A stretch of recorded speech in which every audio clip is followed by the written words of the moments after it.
So, with that, I'm going to introduce here Brianna Reed. She's a shepherd, a solar grazer in Indiana, and really great story to kick things off. So you go ahead and take it from here. All right. Thank you, Divina. First and foremost, I want to say thank you for having me. Thank you, everyone, for being here and wanting to hear my story. So I am Brianna Reed. I live here in Northwest Indiana. I'm just in Walkerton, so I'm about a half hour south of South Bend. Originally from Valparaiso, went to Valpo High School, lived in Shorewood Forest, was not a farmer. Farming was not on my radar. Nothing was. I was the kid that go to Porter County Fair. And I was a 4-H'er, but I would not like to go through the animal buildings because I was too afraid of the sign on the wall or said, if you get bit, you might die. Yes, I believed that. I laugh about it now because it is truly funny. So like I said, I'm from Valpo, but I live in Walkerton now. So 2017, I had met my husband, Justin, and on our second date, he took me to see the sheep. I knew he was a 10-year 4-H'er. I knew he was Master Showman 2012 of Porter County Fair because of sheep. And we went to the farm for the first time, and I said, oh my gosh, they're so cute and fluffy, and I won't ever have to do anything with them, which, as Divina knows, that is far from the truth. They are my entire world. And I have been farming with Justin since 2017. Since 2017, we started with a very small flock of about 10. Like I said, he was in 4-H and he wanted to continue farming into his adult life. And he loves Suffolks. Suffolks are the primary breed you will find on our farm. We do have 4. So we have the Suffolks and Glen Forest, Royal Whites, and Katahdins. And we continue to have them on our farm today. So since 2017, we have just grown and expanded our flock and our operation with the hopes and dreams of being full-time farmers. But in early 2023, I got a note from the Indiana Sheep Association about solar grazing. They were putting on a solar grazing day down in Jasper County, and they wanted the interest of shepherds and landowners to come and see what solar grazing or having solar on their farms could do for them. So I saw it on Facebook. I was still working full-time at my full-time job at the time, and I showed Justin. I said, oh, hey, I said, this might be kind of a cool thing to go and see. And a couple hours later, I had about 4 other people send it to me in my inbox. And they're like, hey, this is something you should do. So something Justin and I had been very passionate about was growing our sheep operation, growing our flock.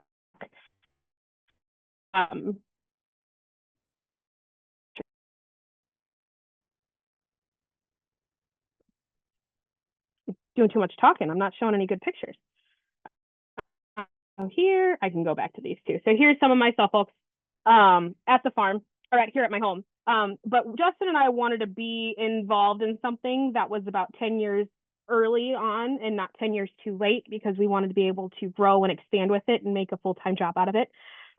Like I said, I grew up in that subdivision and this was not on my radar at all. So whenever I started this and I started telling people my hopes and my dreams, and they're like, okay, go for it. You've got this. So I ended up going to the solar day down in Jasper County. Pads of notes, and I came home to Justin. I said, if we do this is going to absolutely change our life. And so then we decided to do it, and we've been solar grazing ever since. And we're on our 3rd season now. So our girls are grazing from April to November out on the solar sites. They thrive out there. They love it. They know the route to solar now because we take it often with them, because I do have the wool sheep, so they do come home in the summer to get shorn.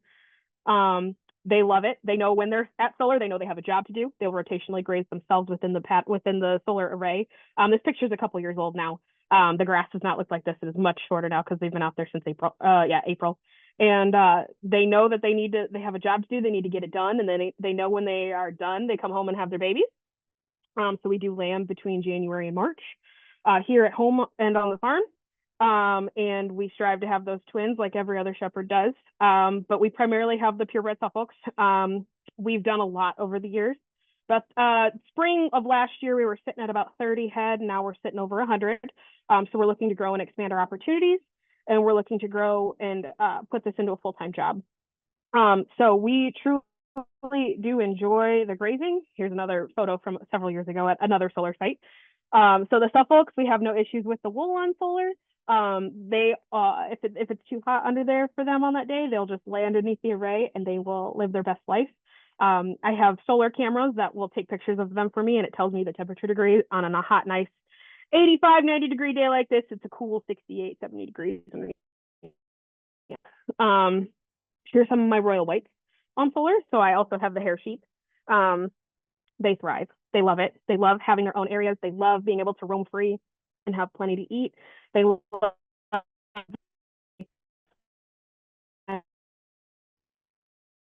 library because they bring out the truly the best in me.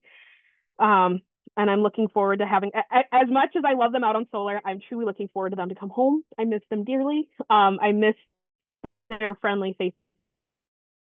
We are just so lucky and honored to be able to do this and expand our flock this way. Grazing out on solar has given me the ability to graze freely and expand freely, because without the solar, we would not be farming, we would not continue to be farming, and we would not be able to expand our flocks in the ways that we have. Because it gives us the space requirements that are needed. So sitting at 100 at my 2 locations that we have is it's pushing off the seams, because we are just growing, and it's amazing and it's incredible. And they just thrive. I think they're kind of sad because they know the seasons are coming to an end, because it's not that blistering hot we've been getting the last couple of weeks. So they know that their time on solar is coming to an end. So when I was out there the other day, they were looking at me like, "Oh no, we're going home soon." So they're truly incredible.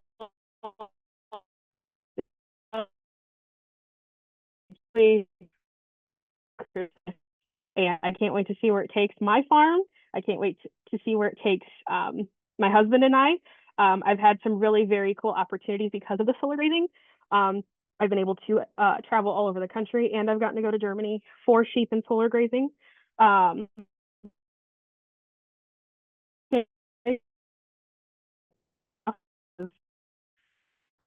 and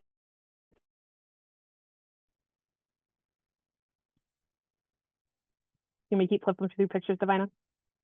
Got a couple more. Yeah, but a couple you cut out there for a little bit, just with the last little. I know Oh signal no. sometimes out there is a little hard, so Yeah. maybe just share with everybody just the last little bit there, of the story. And yeah, I mean, it's always great to get pictures. Yeah. That visual. I mean, it speaks so much. Yeah, so I apologize, guys. I do live out in the middle of nowhere, and my internet is my phone hotspot, and I am sitting on my front porch to try to make sure that this is good. So I do apologize for cutting out here. But no, I've been able to do so many incredibly cool things because of the sheep and solar grazing. I've gotten to travel all over the United States. I just got back from DC. I'm a National Farmers Union member, and we were out there advocating for farmers and ranchers and producers all over the country. I've gotten to go to Germany for solar and solar grazing. So I've truly gotten to do so much, and it's truly changed my life. And I look to it to continue my life, changing my life, because this is something we want to do. And that little girl at the fair would be so proud of me now for not being afraid to be bitten by a sheep, because I can tell you right now, I've been bitten by a couple, and I'm still here kicking, and I love sharing my story. So thank you guys for being here today and listening. Well, thank you for sharing this with us. I think it's such a powerful example of what these opportunities can do for somebody who wouldn't be doing this, if this space didn't exist for you and if you couldn't grow in this direction. So really, just such an impactful story to share. So, I feel that way. I'm always excited to share your journey with others. So we've also got Kevin Richardson join us today, Senior Director with ASGA, American Solar Grazing Association. They do such an amazing job of educating, disseminating information, and just really making sure that stories like Brianna's are shared, and of course that those grazers are supported with the tools that they need, the resources that they need in the community as well. So it's a good time to pivot over to Kevin and have him share a little bit with us. Sounds good. Thanks for having me on today, Divina. Brianna, it's good to see you. Thanks everyone for joining us in the audience. I'll do a quick screen share and just kind of go through my presentation and then answer your all's questions once we wrap up. Here we go.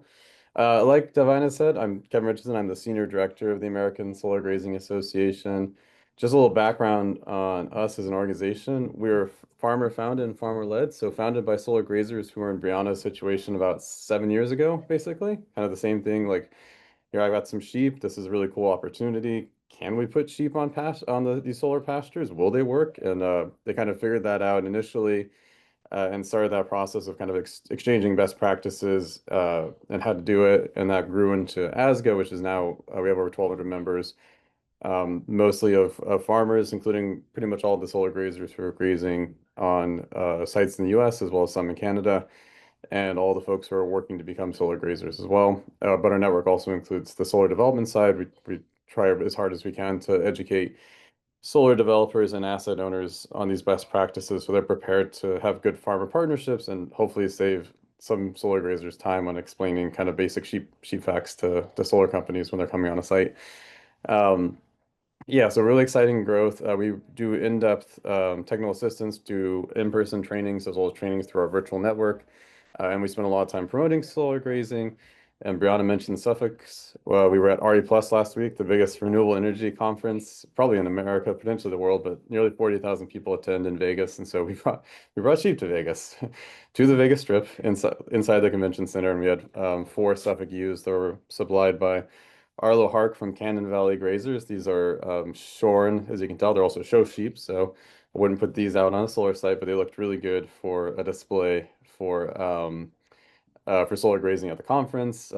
This is me and this is Arlo over here. Arlo's a grazer out of Minnesota, talking to folks about it. Yeah, really great opportunity here, and just kind of shows how much things have grown. Initially, there was a big struggle in getting the solar industry interested in sheep grazing. A lot of them thought it was a joke or like greenwashing, and there are definitely people out there who still think that. We're still fighting that fight, but this to have this at a conference 2 years in a row, the biggest kind of renewable energy conference, has been a huge change for us and for the industry. So really excited to spread the solar grazing gospel, as I call it, to the solar industry. Real quick, I was gonna give kind of an overview of solar grazing. Brianna kind of hit the nail on the head with most of it, and her story is really awesome and her experience is awesome. But just to kind of give you all the answers to the basic questions, we do look at solar grazing as a way to combine solar and agriculture on the same spot, by producing agricultural products. So you're out there providing a service, but you're also producing animal protein in the form of lamb, which is probably the main product coming off solar sites, and to a lesser degree wool, just because the American wool industry is not quite what it used to be, even though it's an incredibly awesome fiber, really sustainable fiber, and we hope maybe through solar we'll have a resurgence of American wool. But right now that focuses on producing lamb. And we'll talk a little bit about the lamb market in just a second to give you guys to answer the questions on that. But as Brianna said, the main purpose is to, or the main reason for that contractual agreement between a solar company and a farmer is to use sheep to manage vegetation on a solar site. So keeping the grass low from shading panels, or in many parts of the country, if you have too much vegetation under the panels, when it dries out, that fire load becomes a fire risk, especially in the western part of the United States, California, and in Texas and some of the southern regions, but kind of all over. The fire risk is a big part of solar grazing, and mitigating that for insurance reasons is another reason for solar grazing's existence on the solar side. The reason sheep have been so widespread with solar grazing is they're perfect for it. They're the right size. They fit well into the panels. They're good at controlling vegetation. They're browsers, so they're good at eating lots of different types of vegetation. Um, Especially when you pair it with some hybrid approaches to mowing, it makes vegetation control really effective. And they're safe for equipment. They're not going to kick up rocks that then break your solar panels. So they save the solar company money on the vegetation management. The thing I always say is that regional diversity is key. One of the big questions I get is, the solar grazers get paid a per acre fee for grazing. I always get asked, well, what's the standard rate? And I was like, well, it depends. Depends on what part of the country you're in, what state you're in, even what county or what solar site you're on. Same with how many sheep do you put per acre. It's going to depend on where you're at, how big the site is, what your goals are, what the vegetation is. So regional diversity is key. There's a lot of variation. So we provide, basic standards and best practices from ASGA. Try to do tons of educational webinars every month on different topics, but we also try really hard to foreground different solar grazers just to get that range of understanding that everything's a little different. Everyone's operation is going to be changed. And the big thing I always tell people is, the big shift that folks go through when becoming a solar grazer is that mindset shift from you're a farmer producing a product kind of on your own time that you're selling to the market to you're still doing that, but you are in a service contract and you have to have that mindset that I'm providing a service, I have to do a good job, and I'm held accountable to that contract, which means being on the site often, making sure the grass is with it, the vegetation is within the contractual height and all that. So there's a whole bunch of client relations and services side of it that goes into solar grazing. That's key. And just go over the benefits. I think Brianna hit all of them, but stable income source, farm diversification if you're a farmer, access to land for new, young, and existing farmers, and the ability to expand your flock and business are really huge if you're a farmer or rancher. For the communities around the solar site, it's contributing to the local ag economy. So if you're just mowing a site, you're not buying feed and all that stuff. So you're keeping the land in agriculture and keeping contributions to that local ag economy. And there's a possibility for better land stewardship. If you're doing a good job on the solar site, you can have better soil health and biodiversity. And for the solar companies, some of the similar benefits, the soil health and biodiversity, but really that you get a really good service provided from the sheep. The sheep do a great job, which has the potential for lower maintenance costs, and is a good boon for community relations. Your grazer can be the face of the project to the community, whether it's a new or existing project. And they're just much better at engaging where most of these solar sites are built than oftentimes, someone from out of state would be. So the solar industry, I think, has had made a big turn in the last 2 years about really working hard in community engagement, community relations, and having a farmer with you is, I think, a huge benefit for that. Just some quick perspective from our recent census. The majority of respondents kind of talked about why did they get into solar grazing? The top two were diversifying income and expanding their operation. And that's kind of seen what we've seen throughout ASGA's history, that these kind of ability to access land, diversify your income, get a steady income, and expand your operation, increase your sheep flock is one of the key reasons. There's a great quote from one of the respondents. The only way I was able to be profitable as a livestock producer and first generation farmer with no access to land and inherited property. So solar grazing kind of created that benefit for them. And to give you an overview of where the industry is at, this is as of the end of 2024. It's in at least 30 states, more by now. 129,000 total acres of solar are being grazed by sheep. And you can see the distribution of the large sites, the big, 150, 200, 300 acre, 1,000 acre plus sites are primarily in Texas, California, parts of the Southeast like Georgia and North Carolina. The Northeast have a similar number of sites that are being grazed, but they're all smaller. The Midwest is like that, but changing. We have bigger sites coming to the Midwest, so you're going to have larger flocks of sheep on solar, which presents interesting challenges in the region for sure that the folks will overcome. Folks like Brianna and other solar grazers in the Midwest will enjoy kind of solving those problems, but that scalability does bring new economic opportunities to the ranchers. Just can scale up your income, and your costs can somewhat be more manageable if you have larger sites. And that's kind of one of the big messages, that solar grazing works on big sites. It works on small sites, it works on big sites. It has that range of size, allows different opportunities for folks. So if have a couple of small sites near your farm and it's a great supplemental income, or if you want to build a full-time solar grazing business, some of those larger sites can be a good way to do that. And it's the only form of agrivoltaics right now that's scalable to these large solar sites, or that's being scaled up to those large solar sites. If you're building a site now and it's going to come online in like 2 to 3 years, for example, would you be able to put crops on it if it's a 1,000 acre site?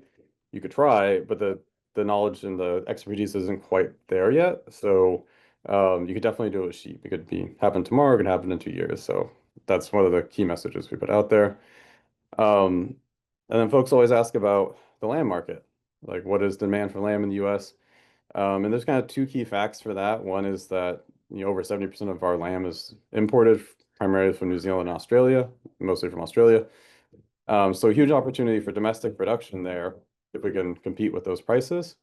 And then it's not represented here, but lamb demand is going up in the United States, primarily from immigrants from places like the Middle East and Africa who want what they call it in the industry ethnic lamb, but like the halal kind of style lamb, which oftentimes can't be frozen, so you can't really import it, so it has to be domestically grown. and there's kind of a growth in that demand throughout the U.S., which means it's a growing industry, even though people don't oftentimes think of lamb as a big part of U.S. agriculture. Then kind of went over the benefits, and then I just wanted to, I'm not going to go through all these slides, but emphasize this point, which you got from Brianna's presentation, I hope, but it's not free grass. So you're not, the thinking of this should not be that, oh, the sheep rancher can just put their sheep on the solar site, they get free pasture, and then the solar industry doesn't pay them. The problem is, or the main kind of lure of the sheep grazing is that they are replacing mowing or replacing mowing with a hybrid of sheep and some supplemental mowing. And therefore, they're doing a very difficult service that requires a lot of expertise and time. So it's not just raising your sheep on there, you're also doing all the work to make sure that the solar site can keep operating, keep producing energy. So it is a service and you should get paid for it. The targeted grazing requires, experience and expertise. Um, you'll have a significant capital investment, whether it's fencing or if you have to do water delivery infrastructure, if you're hauling water out there. You have to beef up your insurance, almost guaranteed. You have to have intense insurance. Um, and then oftentimes you have to scale up your flock, especially if you're going from, a smaller flock to a few medium-sized sites, or if you're going to a big site, that costs money. And then yeah, ongoing expenses for feed during the winter and transportation, and your time. You're spending a lot of time going to the site and checking them regularly and doing the work of rotating the sheep around. So that's why it's a sort of contract service between you and the asset owner, which is another term for the solar company who owns the site. It has to be really a lot of it is the service provider kind of a situation where you're getting paid a fee for it. So. Yeah, and that's oh, and then the other thing to keep in mind is that nowadays I think a lot of the solar grazing operations have a bit of a hybrid model, meaning they're doing some sort of mowing with the sheep, whether that's supplemental around certain types of equipment or depending on where they're at, maybe they'll have to do one full pass of mowing during like spring flush or things like that. So again, everything varies, so I'm just speaking generally, but oftentimes the grazer will have some sort of mowing capability as well. Cool. And I think, yeah, that's it for our presentation. If you want to follow ASGA, if you're not already doing so, that gives you our newsletter sign up and our website, solargrazing.org. And you can always reach out to me. This is my email address down here. And I'm always available to chat about ASGA and solar grazing, all the stuff. So thanks you guys for having me. Thank you so much, Kevin. Always learn so much and amazing visuals as well. It's really hard, I think, if you haven't been to one of these sites to understand, right, how impactful this is, how much opportunity there is there for our farmers. So thank you so much for sharing all this. So I want to open it up to questions for these guys. Either one. I mean, if anybody has anything they'd like to ask, or if we missed something, would love to hear from you. We've got time for a couple. Got any questions from the room? I think maybe I have one that we could kind of cover too that I think is so critical to this. What, and both of you guys can answer this. What kind of, what are the pieces that really need to be talked about, right? From even a developer side when it comes to forming the strategy on the land, right? I mean, what boxes do we need to check to ensure that we can have successful grazing, under these panels in these regions?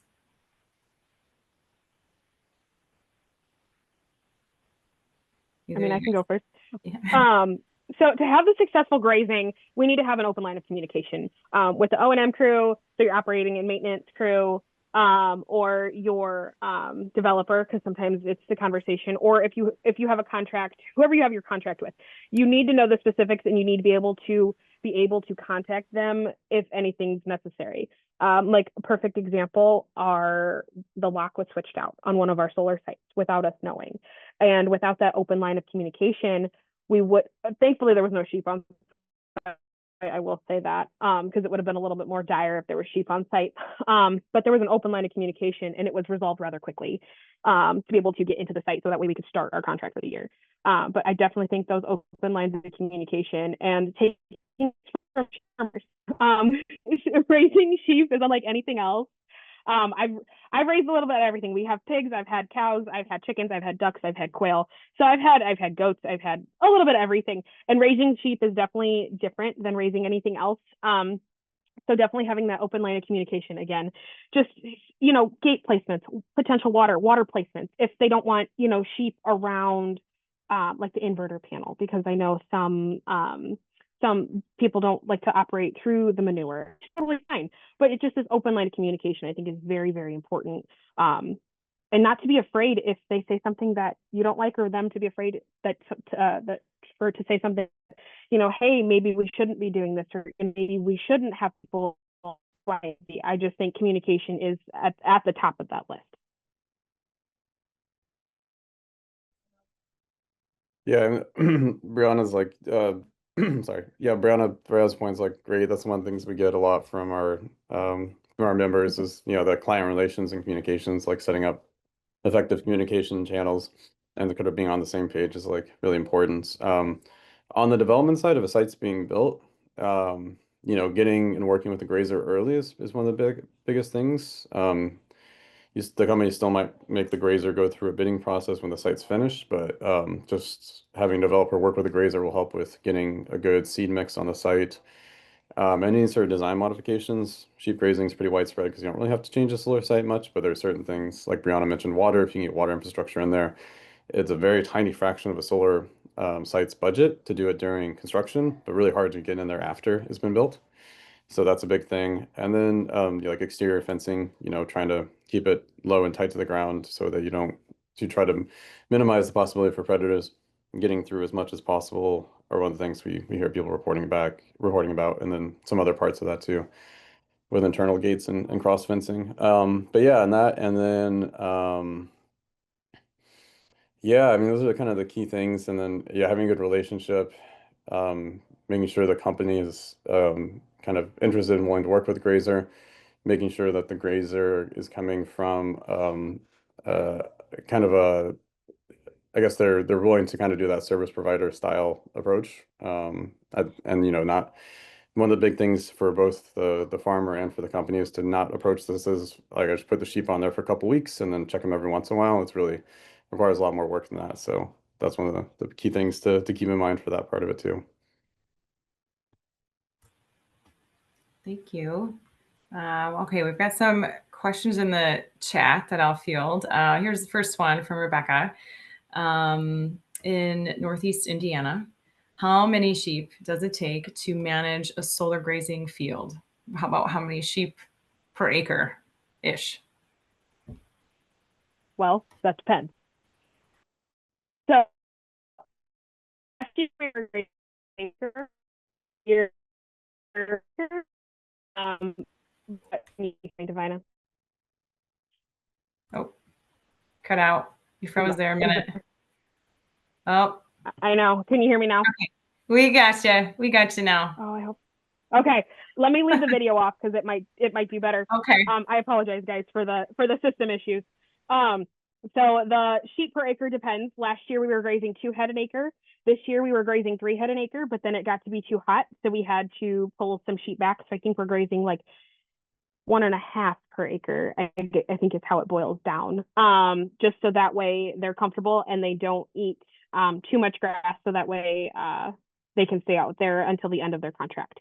But next year, again, it could be 2, could be 3, could be 5. I really don't know until I see that site first thing in the spring.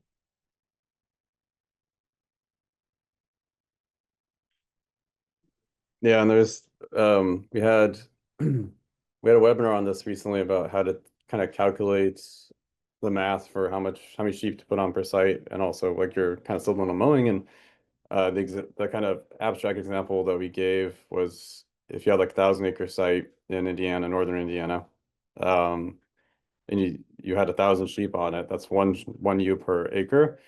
In the springtime, you would need about 6 ewes per acre for all the rainfall. So there's a question of, do you stock 6 ewes per acre, so 6,000 sheep on the site throughout the year, or do you have a lower number and you maybe mow it once and then the sheep do the rest of the job? So there's a lot of calculations that go into it like that. And it depends on like, do I have space to take these extra 5,000 sheep to if I can't keep them there all year or throughout the grazing season? What's that kind of sweet spot for the stocking rate per acre? Like Brianna said, like, she had three out and then taking them back because got too hot. So there really is a lot of variability and being flexible too. All right, we've got some more questions coming in over on this chat. Next one's from Lisa Dan. Brianna, do you have land in a project, or do you graze sheep? Do you graze your sheep on a project site? So currently my sheep, I own the sheep, but I do not own the solar nor the land. So I'm just I'm a strict contract grazer for the Vegetative Management Service here in Northwest Indiana. I'm looking to get on more, but I'm working on trying to get on a couple more sites. But we live out in the old Kankakee River Valley, so it's too wet. So I would not be able to have solar because it does flood out here. My water table is very high. And I also need somewhere to put the sheep in the wintertime. All right, and I'm gonna toss this other question too, just on the heels of that one there, from Lisa. Do you contract out to solar sites, or do you have land in a project? Yeah, so kind of answered that one a little bit there. And maybe Kevin, you can speak to just follow it up with how common is that? I mean, that's a pretty standard model, right? For a grazer to come in and be more of that contracted arm, from the service perspective. Would you say that? Or what are your thoughts on that? Yeah, and I think, more often than not, the sheep are being added to existing sites. So a landowner never entertained the idea of putting sheep on the site. So yeah, usually it's someone who does not own the property. We're seeing more now that because solar grazing has become more widespread, that landowners who are working on leases with solar companies seem to be more interested than they did in the past. I don't have numbers, but I think to me the logic is like, say you get a $1,500 an acre for the solar lease, your landowner gets $1,500 an acre for, per year for 30 years. I don't know what the prices are. I'm just throwing a number out there, but something like that. That's a lot more money for not doing anything than it is for like what you get paid for a sheep grazing fee for doing a lot of work. So there's kind of like an economic kind of incentive there. But you're seeing more landowners get interested in it. But yeah, I think probably the vast majority of solar grazers do not own the land they're grazing on. But we do have a few grazers who graze their own land and have expanded out to graze other properties too that aren't theirs.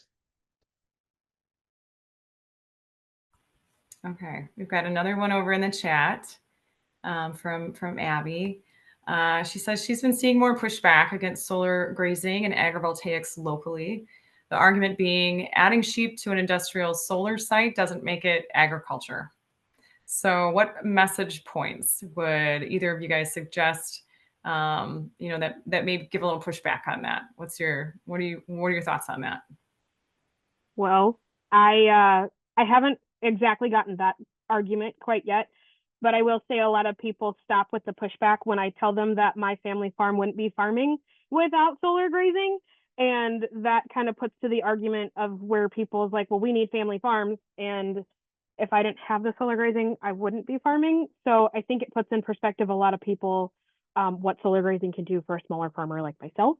And when I think they hear and see the actual pictures and see me out on solar, because I have plenty of pictures, I think it truly puts it in perspective that like I'm not just talking about it, I'm doing it, and they're seeing the results of my actions because actions speak louder than words.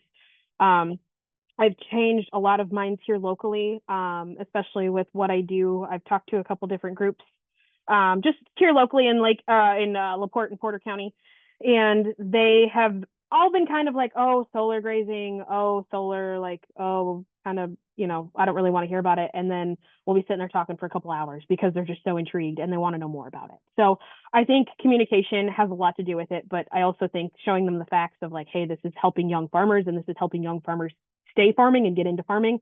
I think that would kind of put that negative saying away. Yeah, everything Brianna said is like fantastic, and really, it's like getting folks like Brianna to talk to him.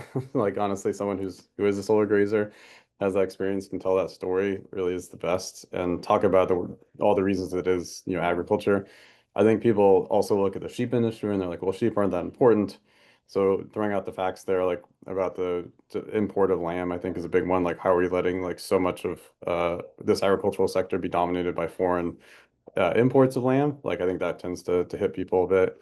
And then yeah, the story of like land access, the ability to save the family farm.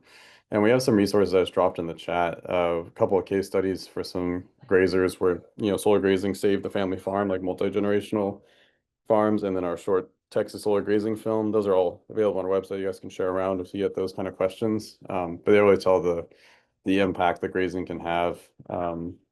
Uh, but yeah, I mean, I think it's that. And, there's some people you can't reach. Same way you can't reach some of the really kind of hardcore like misinformation by anti-solar. But I do think, yeah, engaging them about what it's doing for farmers and farm families seems really help in that situation.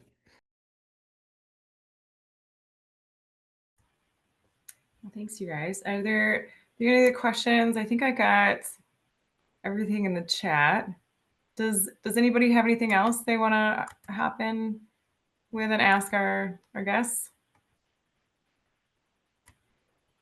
I think you put some really good information in here too, Kevin. I haven't had a chance to watch the Texas Solar Shepherds film yet, but are there other resources that go with that as well on the website too, kind of an accompanying, some data sheets or something else that you would say are good to source, especially if we've got individuals having conversations in the community where they're getting some of that pushback, and we can just shut this down, right, with some of that information.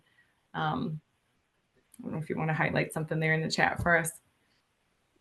Yeah, we have our census, which came out that kind of talks about the scale of solar grazing, and then those case studies. One of them's a fellow from Texas, Chad Rains, which is a good accompaniment to the video. As well as some additional resources coming out, kind of more case studies and fact sheets about solar grazing, as well as some more like video content, which will help with folks. Perfect. Well, we've got some of that in the chat, and then I will of course follow up after this and send these resources out to everybody as well. So if we don't have any other questions, I don't want to cut it off short if somebody's got something they want to ask. Oh, good. I see some other stuff popping in there as well, some other resources. So yeah, we'll make sure we push these out. And I think if nobody has anything else, we'll hop off here. And so grateful to both of you guys for sharing so much information. And Brianna, of course, I love just highlighting your journey. And Kevin, there's so many great resources with you guys that everybody needs to be aware of. So thank you for your time today. Really appreciate it. And we'll see you guys soon. Thank you so much for having me. Thank you guys for being here and listening to us. And Divina, please feel free to share my information with them. And I can't wait to connect with you all locally. Cool. Thanks, y'all. Have a great day. Bye.